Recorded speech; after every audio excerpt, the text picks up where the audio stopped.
I've woken up and I'm paralyzed. I just have to lie here and basically wait for someone to find me. I may be like this for hours. Periodic paralysis is a muscle condition where people get paralyzed after certain triggers, like rest after exercise or eating certain foods. Episodes can last anywhere from 5 minutes to several hours.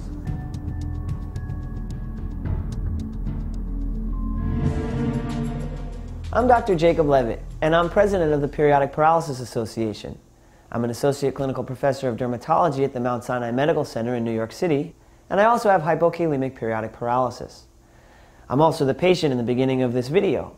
I wanted people to see how difficult and scary this disease can be, even for a physician who knows how to handle it.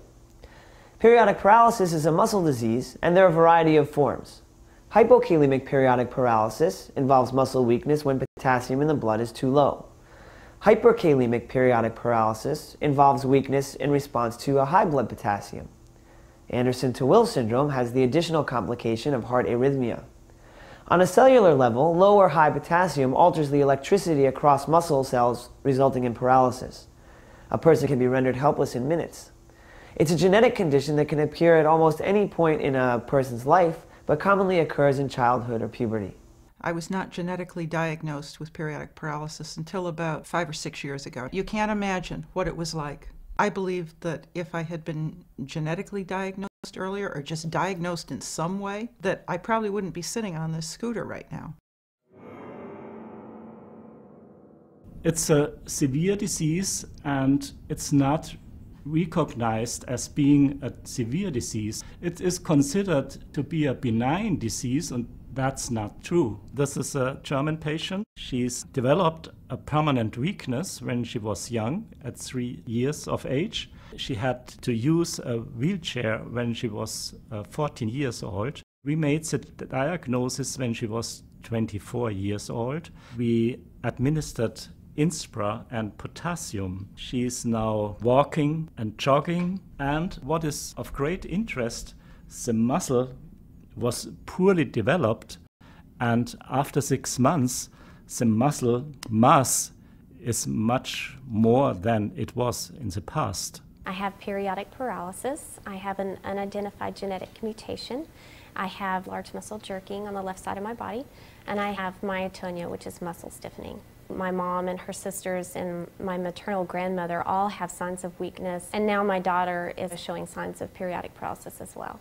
My heart will beat irregularly, like it'll go bum bum bum bum bum bum bum bum bum bum bum bum bum bum bum bum bum bum. It'll go off into an irregular rhythm, and that's bad for my heart. I can't really play sports that other kids play because my heart rate will just get up really high and it hurts my body. The aspects of periodic paralysis for me are having muscle spasms during an attack, or having rigidity where my body just totally locks up into place, or I will go completely dead weight, totally limp.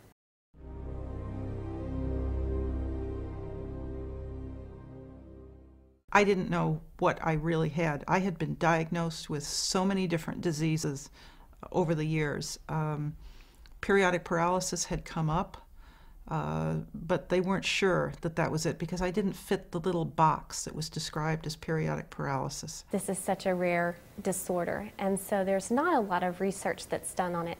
And for someone like me that has an unidentified mutation, I'm not in the books.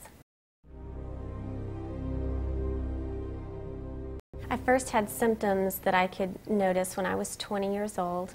I didn't have full body paralysis until I was about 26 or 27 after the birth of my daughter. There have been some kids in school that have teased me about my periodic paralysis. It was kind of hard for me because I was like, I wanted to defend my disease because I can't help it. I can't really help whether I have it or not. There are a variety of ways that the disease can be kicked into gear. We always refer to that as a hit or a crash or an attack. I normally won't be able to speak. I can't move. I can't move my arms, I can't move my hands, can't move my legs. The PPA provides convenient access to science-based information to help doctors and patients better understand and manage periodic paralysis. We provide support for patients who feel isolated and alone. It is such a rare disease with such bizarre manifestations that people feel like they're the only people in the world who have it. Through an internet, an email listserv, and through in-person conferences, we bring these people together, enable them to share their stories, and find comfort in each other. We are people who first of all meet on the internet, and then every 2 years we have conferences where our members come together and are able to interact as a group of patients, but also with our medical advisors that travel from all over the world to be with us. In 2006, everything kicked into gear. The disease just went off the rails, and I was having attacks often, and the attacks would last several hours, if not days. Much of the last few years I spent in bed, simply because I couldn't walk, I couldn't move around, I was in a lot of pain.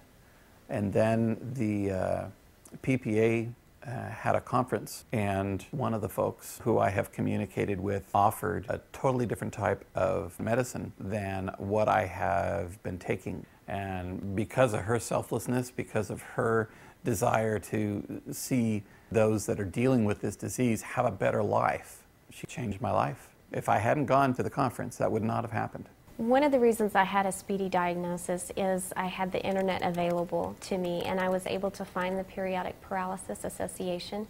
I was able to join their listserv, which is a mechanism for many people with periodic paralysis to visit with each other and share tips for good management ideas. Something that someone shared from one of the conferences made a huge difference for me in managing my periodic paralysis.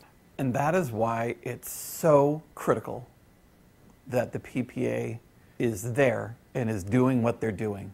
The PPA, as far as I'm concerned, was the instrument that allowed me to go from homebound, bedbound, pretty cruddy quality of life to being able to have some elements of my life back that have been gone since the diagnosis. In the big picture, the goal of the PPA is to find a sustainable and effective cure for periodic paralysis. To get there, we must increase awareness, support research, improve management guidelines, and improve diagnostic protocols. We have to be around for those who are lost without a diagnosis and for their children. Thankfully, I found Dr. Frank Lehmann-Horn in Germany, and he has my blood, and he has Lauren's blood, my daughter, and he is researching to find our mutation, and I feel strongly that one day he will find it. It's just like looking for a needle in a haystack. And if there isn't a group like the Periodic Paralysis Association that can help him fund his research, then genetic research will stop. That research has got to go forward. It has got to go forward. Imagine what would happen if somebody went to the internet and typed in paralysis, and the Periodic Paralysis Association wasn't there. I want the children that are affected right now with periodic paralysis to have the chance that I never had. In order for the Periodic Paralysis Association to survive, we have to start creating a funding source that is going to see us through the next 20 years. I believe in the next 20 years we are going to find ways to help people who have periodic paralysis that may make their lives totally normal.